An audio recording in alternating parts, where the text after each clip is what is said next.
Hello, and welcome to Nerds in the Corner. I'm your host, Bill C. And I'm your co-host, Justin McNeese. As promised, today we will be discussing obelisks, newly discovered forms of life, possibly in the human body, recently found in our gut. That's right, Bill. Today we're going to be talking about a newly published article in Cell, talking about viroid-like colonists in our human microbiomes. So let's jump right into the topic. I think we got some really interesting and exciting things to discuss today. We're not going to be talking about obelisks from ancient Egypt. Not those kind of obelisks. But these new little gut busters that's been found here recently. So Bill, talk to us a little bit about what is an obelisk? Well, in this particular case, this group has found strands of RNA that code for sort of rod-shaped contraptions. Not much to them other than a simple strand of RNA, and that's where the term viroid, I think, is coming from. So viruses are essentially a strand of DNA, or maybe RNA with a capsid around it, and sometimes various replication tools with it. But this is different. These are not viroid genes. These are their own thing, and they code for maybe one or two proteins, and that's it. Yeah, just when you think you know yourself, here comes along a discovery where you find there's a whole new class of undiscovered life living inside. You've been housing a little Airbnb of RNA in your mouth and gut that we didn't previously know about, right? I think so. And we don't know what all these guests do. It's fascinating. How much of our stuff do they eat? What do they affect? I don't know. Yeah, so as we go throughout the episode, the discovery is still ongoing. This article was published in November of 2024, and there's still science and research coming out of it every day, and trying to interpret. Are they parasitic? Are they not?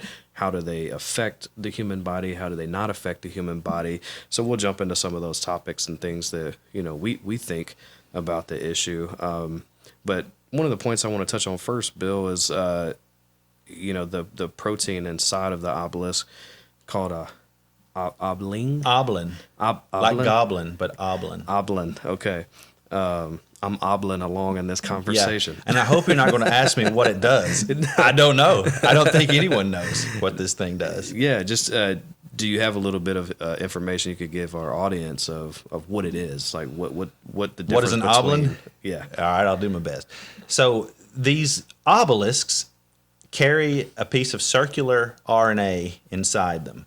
And if you look at this short sequence of RNA that may be like 1,000 base pairs or something, you can run it through the various softwares that will predict its shape, and it shows that they are somewhat rod-like secondary. That creates rod-like secondary structures, and that some of them code in this short segment of DNA. Some of them will have sections where it could code for something, and huge portions of that, it's not very big, but huge portions of it might be assigned to a particular protein called an oblin.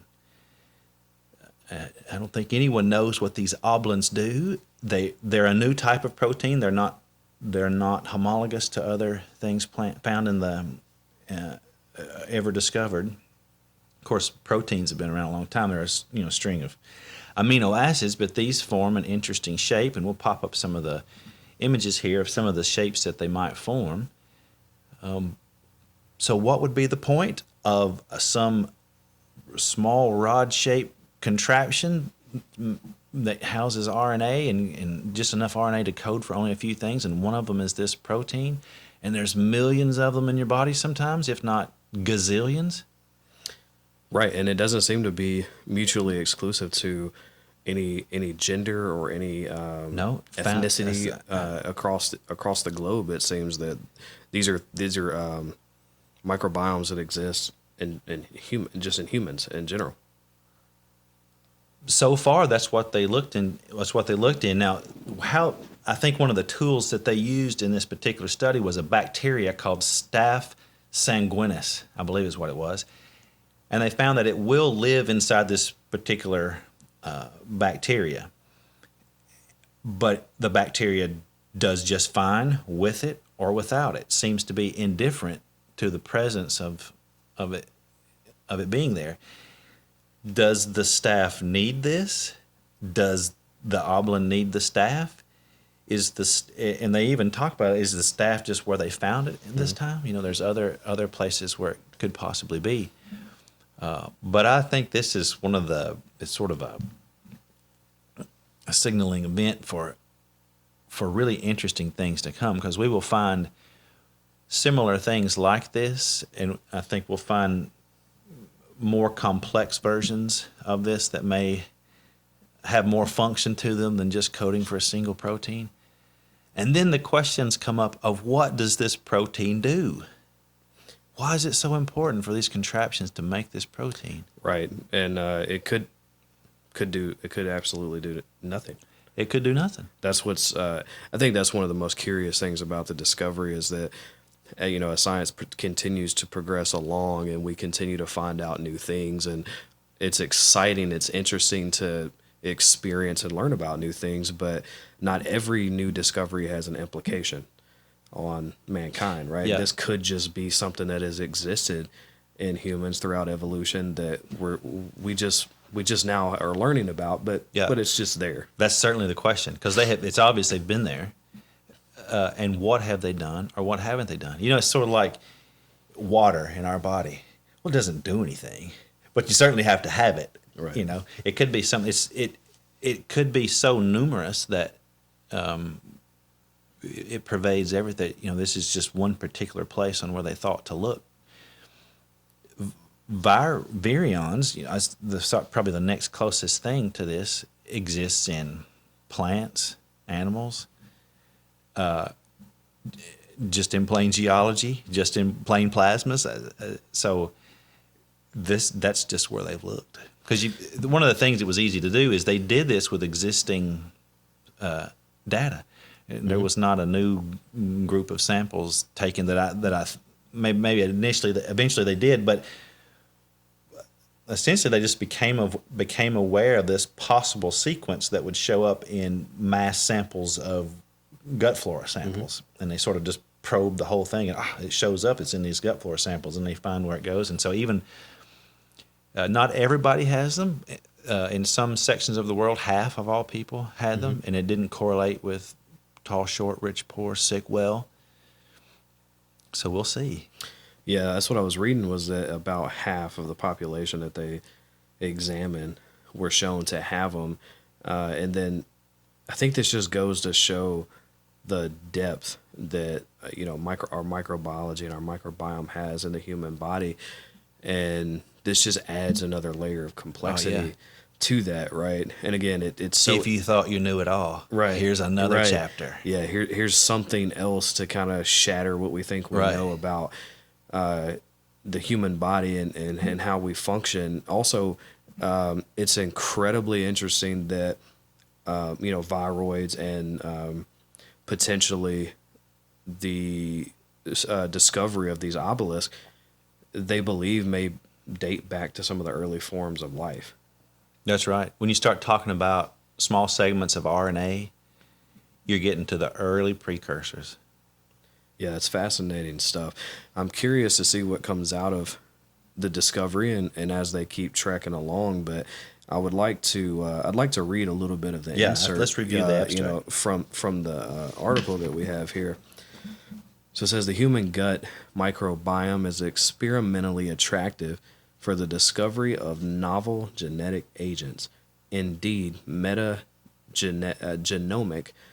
and metatranscriptomic prolific of the HGMB has yielded new insights into prokaryotic, viral, and plasmid ecology. We initially applied Venome to publish Integrative Human Microbiome Project, also IHMP data, resulting in the identification of a new class of HGMB colonizing RNA agents, which we term obelisk. Obelisks form a distinct phylogenetic group restricted to RNA datasets and lack any evident homology to characterize genomes or viromes. That's pretty incredible stuff. We'll drop some pictures and some graphics in there just to give you guys a little bit of a visual aid of what we're talking about. But Bill, what do you think this could mean for the landscape of microbiology?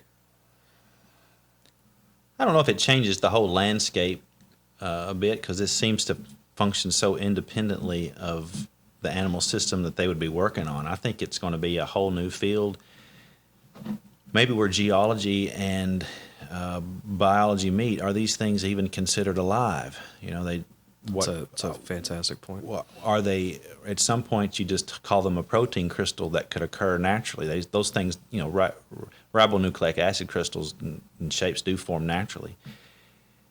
Is that where it is? It's just so interesting. And this little protein that it makes, is the role? Do these things have a task? Is their task to deliver this protein or to do something with it? Is it an oblin delivery system? Right. Or is it creating an environment where the oblin is necessary? What uses oblin? Once it's made this protein, where does it go, and what does it do? What substrate does it need?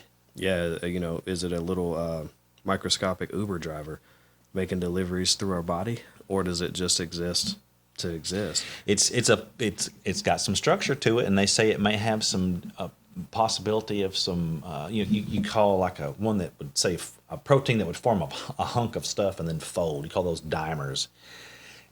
It has the capability of forming possible dimer folds, a didimer, a tridimer fold, if that's a real term. Somebody tell us in the comments.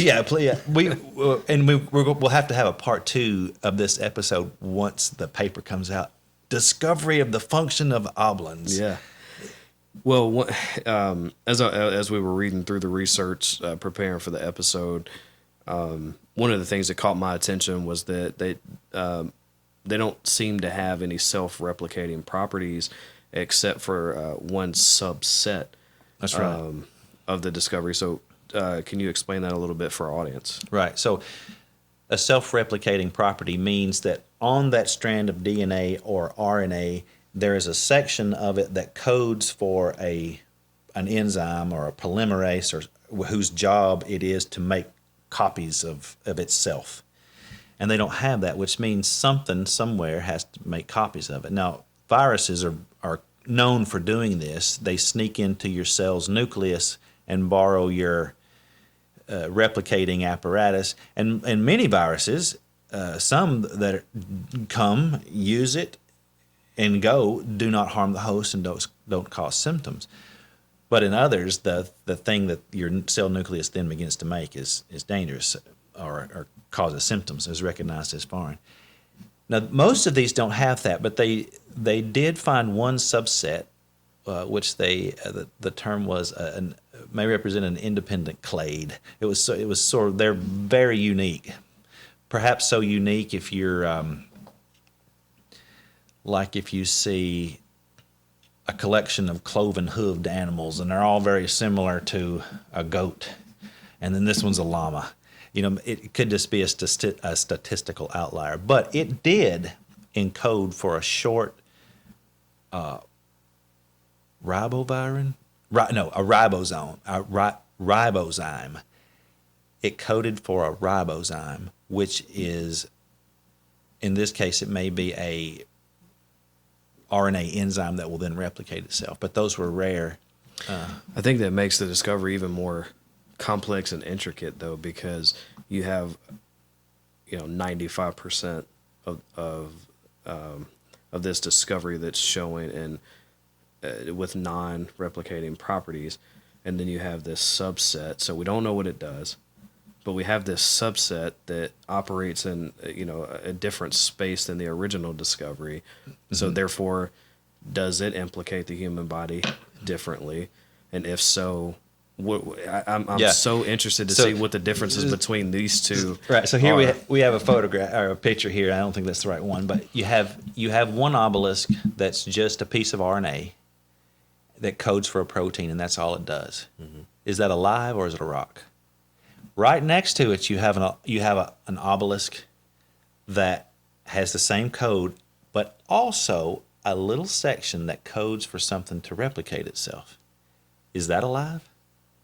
Does it use resources? Still, what resources is it using? So you're getting to where the line each person will have to describe where the line is of what they call alive if you define it by the DNA model. So the definition of alive by the DNA model is, I'm sure, does it self-replicate? Does it use resources? Does it replicate into a reasonable copy of itself? Does it perform a task? Maybe it doesn't have to perform a task. What is the definition of life? Yeah. And so it's a lot of things that wouldn't fit the definition. Yeah, well, there's people a lot smarter than myself that will answer that question, but I'm fascinated by the differences, and I'm super curious to follow up on this discovery in future episodes and see exactly what comes out of the discovery, how this interacts with the human body, how it affects us and how it doesn't. I think those are super exciting things that are on the horizon, as science ticks on and as this discovery ticks on. I want to talk a little bit more about the paper here. I thought there was some more interesting things, in the paper itself. For example, the obelisk, Oblin, right? You're much better at saying that than I am. Oblin 1 sounds like a spaceship on Star Wars. It sounds like a bad guy. Yeah. And coding region is largely self-complementary within the ORF, forming a 300 BP hairpin, making up half of the predicted obelisk, a RNA secondary structure. Obelisk and sequences were found to occur in 7 of the 104 IHMP donors, with donors A through C exhibiting consistent prevalence over 200 days. That's pretty interesting stuff. Yeah, and they found several different types of obelisks, and each one somewhat different from the next, a lot of variability. We hope you're enjoying this episode of Nerds in the Corner. If so, join us next time, where we will be discussing new hidden structures under the Khafre pyramids in ancient Egypt. That's right. Our old friend LiDAR technology strikes again. So join us next time where science and laughter collide on Nerds in the Corner. Those are great questions. Now, why were they undiscovered? Well, we probably didn't know how to look for them. They're tiny, microscopic. On the anatomic level, you're talking about molecules of RNA. And they didn't know that to even send out DNA probes to look for such a thing, which is incredible that there's something like that there that can be found easily, and something pretty ubiquitous like Strep sanguinis. If it's can function in something like that, it can function probably in other animal systems, not just a bacteria. What do they move around? It all comes down to, why do they make this protein? What's the significance of it? What do they use it for? How does it affect them? I think that's the final question. Yeah. What do oblins do? What does oblin do? Yeah. I think that is the question, and we don't have that answer today. But Bill, I think it's been a great episode. Oh man, when we find out what oblins do, that's going to be part 2 of the obelisks. It's been great talking about this with you, and I'm excited for you guys to tune in and hear what we have to say, and look forward to future discoveries on this topic as we move forward. I have to tell you one more time.